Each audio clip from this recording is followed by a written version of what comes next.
Coverage you can count on continues with Drew Blair. Well, home improvement projects are popular in the summer months, but how about something that really doesn't take a lot of work? It's just simply opening a door. That's right, and the door we're talking about is the door of that fridge or freezer that maybe you have in the basement or the garage that maybe you don't really need, that you can recycle and save a whole lot of money on your electric bill. Everyone likes to save money. And today we have Lynn Adamson and Justin Rayner from Jayco. We are going to learn more about this program. I want to ask Lynn from Indiana Michigan Power, what is this all about? Well, yes, Nicholas, as you mentioned, the program's intent is to have people recycle that second refrigerator or freezer that they might have in their basement or garage. There's 3 things that we'd like them to know about the program.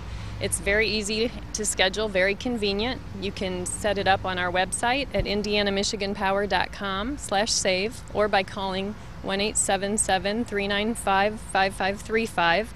And again, very easy. The second thing that we want people to know is they can get a $30 incentive for doing it. So we'll come and pick it up and give them $30. The third thing that we want them to know is that that old refrigerator or freezer might be costing them as much as $150 a year in energy. So if they eliminate that appliance, they can save that much money then on their electric bills. Are there certain appliances that maybe people can't recycle? Well, this program is just for refrigerators and freezers, so those are the 2 things. And there are some criteria. The refrigerator or freezer must be working because, again, we're trying to get that electric usage off the grid and save that energy. And then it's between 10 feet and 30 feet is the size taken. So that's what we're looking for. Okay, thanks, Lynn. So once the refrigerators are then given up, they go to you guys, Justin. Is there a refrigerator graveyard somewhere? What happens to these? There is a graveyard, and it is in the state of Indiana, in Indianapolis, and we have a facility that demanufactures these units, and about 48 hours after the unit's picked up, it'll be completely dismantled. Incredible. So what is the recycling process like? So the recycling process goes through a few different stages. When we pick up the unit, we're going to make sure that the unit is disabled so it can't ever end up back on the grid. When it gets into our warehouse, we'll remove the freons, and once the freon's removed, then depending on the type of insulation it has, it goes through a series of steps to remove the insulation. Why is this so important? Are these hazardous materials we're talking? They are hazardous materials, and with the coefficients of the carbon that exist in the freon and also the foam, and then the generation that's required to provide the electricity for these units, you're looking at taking about 2 cars off the road for a year for each refrigerator. 2 cars in a refrigerator. That's incredible to think about. So we have quite a display back here. Can you? We do. I'll step away so we can see what exactly we're talking about. So so these are all of the materials that can come out of the unit.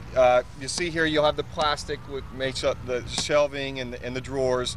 This is the foam insulation that we're talking about, and this has a blowing agent when it's put into the side of the refrigerators that has freon in it as well. So it's very important that you get this out, and then we have to destroy it in an environmentally approved way. Then you have the glass right here. You have the copper and electrical connections, all that will come out and be recycled. Then you have the oils, and some of the older units have PCBs in them. PCBs are a hazardous material and have to be destroyed properly. So it's very important that we remove those so they don't end up in the groundwater, which can happen if you take a unit to, say, your local dump and get rid of it that way. Then you also have the freons, and there are 3 different types of freons that can be used in refrigerators, R12, R22, and 134A. So we remove those based on what type of freon it is. And then you also have your metals, which are steel, aluminum, and copper, that all get pulled out and get recycled and turned into other products. Certainly things you don't necessarily want to be sitting around your house if they're unnecessary. So it sounds like a great program, guys. Thank you so much for coming in this morning. Unfortunately, we're out of time, but if you have an extra refrigerator, now you know what to do with it. First News continues with more news and weather after this.